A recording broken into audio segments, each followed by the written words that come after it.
What's going on, everybody? My name is Ryan Van Nieuwenhuis, also known as the Barbell Doc, and today we're talking about why static stretching for injury prevention is probably a waste of your time. But first, if you want to learn about all things training, rehab, and dealing with injuries, make sure that you subscribe to my channel below so you don't miss any of my future videos. And trust me, you won't want to miss out. Now, any of you who've grown up either weightlifting or playing sports have probably had it hammered into your heads that you need to stretch before and or after practice or weightlifting in order to avoid getting injuries. But we know now that's actually not the case, and static stretching actually doesn't reduce our injury risk. Before we talk about the specifics, I want to quickly go over why we actually used to think this way.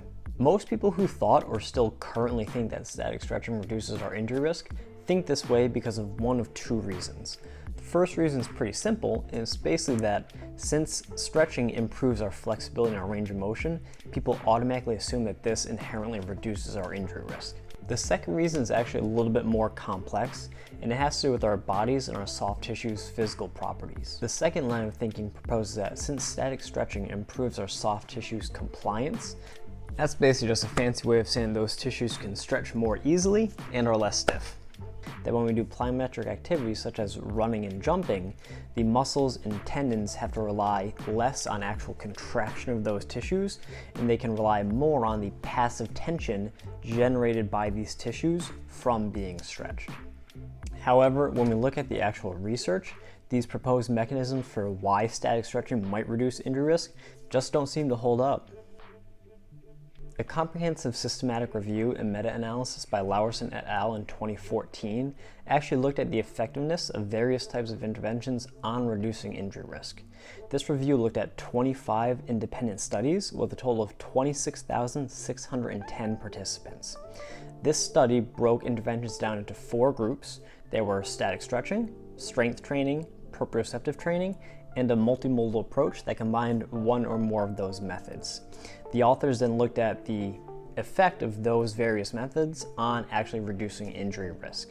Here's what they found, guys. Both the proprioceptive training group and the multimodal training group had a moderate effect on injury risk with a risk ratio of 0.55 and 0.65 respectively. The strength training group had a really large decrease in injury risk with a risk ratio of 0.315, while the static stretching group had no reduction in injury risk with a risk ratio of 0.963. So what does this actually mean? It means that all training activities had a reduction in injury risk except static stretching. So if you really want to reduce your injury risk, I recommend you start lifting. Now, the likely reason why static stretching does not seem to be effective at reducing injury risk is because it really doesn't improve our body's abilities to be able to handle or produce force. Most non-traumatic injuries happen as a result of doing more than our bodies are capable of tolerating, and static stretching just doesn't really do much for us in terms of being able to improve our tolerance to these types of stressors. Spend less time stretching, more time implementing an intelligent strength training program, and you'll not only get bigger and stronger, but you'll probably suffer less injuries as a result.